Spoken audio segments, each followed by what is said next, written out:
বিশ্বনবী সাল্লাল্লাহু আলাইহি ওয়াসাল্লাম যতগুলো হাদিস বলেছেন তার মধ্যে উল্লেখযোগ্য একটা হাদিস, মান বানা লিল্লাহি মাসজিদান বানাল্লাহু লাহু বাইতান ফি জান্নাহ।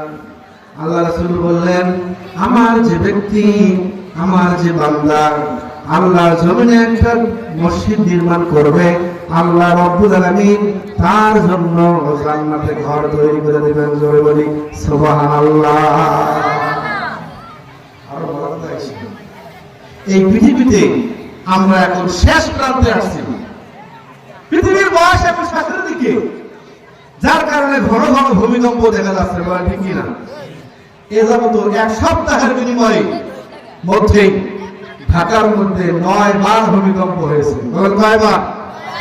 তার মধ্যে প্রথম দিন ভূমিকম্পের মধ্যে অনেক লোক মারা গেছে, কিন্তু খবর দেয়নি। ভূমিকম্প মানে আমরা কিয়ামতের কাছাকাছি, আমরা কিয়ামতের কাছাকাছি উম্মত। হযরত ঈসা আলাইহিস সালাম সিংহায় ফুঁক নিয়ে বসে আছেন একটা নির্দেশে, ফাইজা নুফিকা ফিস-সূর। ঈসা আলাইহিস সালাম শুধুমাত্র সিংহায় নিয়ে বসে আছেন, আল্লাহর আদেশ পাওয়ার ফুঁক দিবেন। নাফখাতান ওয়াহিদা, একটা মাত্র ফুঁক, এই পৃথিবী চূর্ণ বিচূর্ণ হয়ে যাবে। পানি আর পানির মধ্যে ভাসমান থাকবে। ওই সময় ইসরাফিল আলাইহিস সালামের সিংহার মধ্যে 3 প্রকারের জায়গা কখনো ধ্বংস হবে না।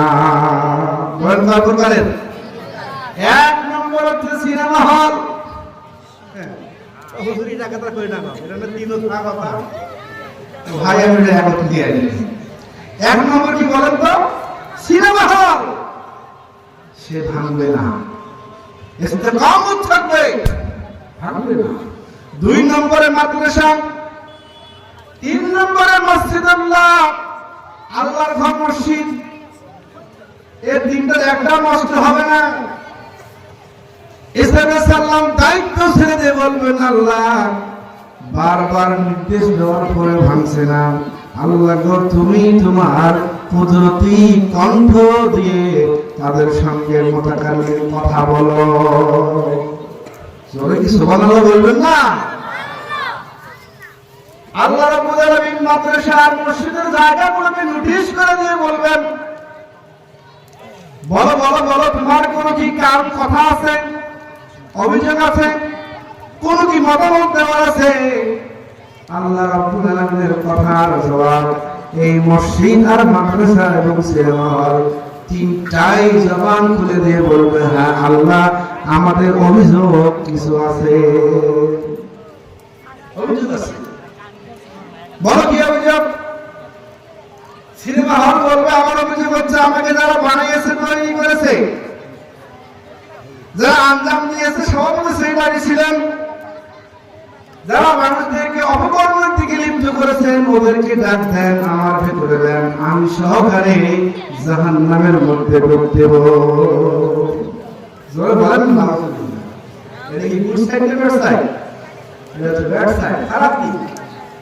মসজিদের মাদ্রাসা ওই জায়গাটা জবান খুলে দিয়ে বলবে, আল্লাহ আমার অভিযোগ হচ্ছে একটাই, দরখাস্ত হচ্ছে একটাই, গো আল্লাহ তোমার বান্দাগণ দুনিয়া পুরো পৃথিবীটাই আবাদ করেছেন, ধান লাগিয়েছে, পাট লাগিয়েছে, ভুট্টা লাগিয়েছে, ঠিক কিনা বলেন?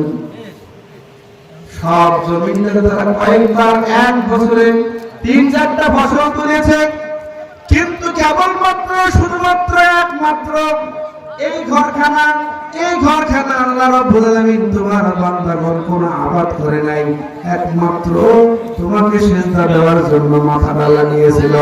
আল্লাহ আমি অতক্ষণ পর্যন্ত ধ্বংস হব না যতক্ষণ না আপনি আমাকে অর্ডার দেন আমার লোকগুলোকে আমার কলিজায় করে 30 বছরকার রাস্তা চলছেরা পার করে দেব। জোরে বলি সুবহানাল্লাহ।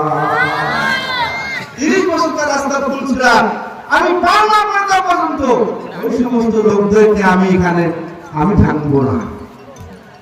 বলেন তো, ওসিলা মানুষ সাইডে ছাড়ে, বলে ওসিলা সাইডে ছাড়ে, ভালো ওসিলা না খারাপ ওসিলা? অফতাকু ওসিলা তালাশ করো। আমরা এখন ওসিলা তালাশ করি, পিন বাদ ধরি। কার মন্দ বলি? পীর বাবা, নেংরা বাবা, তালা বাবা, বস্তা বাবা, এগুলো আমরা ধরি হচ্ছে ওসিলা। আসলে ওসিলা হচ্ছে কি বলেন তো? মাদ্রাসা এবং মসজিদের জায়গা। এই মসজিদের মধ্যে পিলার দিয়ে কাজ করা হবে, তিন দ্বারা ফাউন্ডেশন। আরে ভাই আস্তে করে কোন সুবহানাল্লাহ, আরো আস্তে কোন সুবহানাল্লাহ। হাদিসে কুদসি মধ্যে রাসূল বললেন, ইয়া ইবনে আদম মালিহি মাল, বনি আদম সন্তান বলে আমার মাল, আমার মাল। রাসূল বলে তোর মাল তিনটা, একটা হলো তুমি যা খেয়ে শেষ করেছো,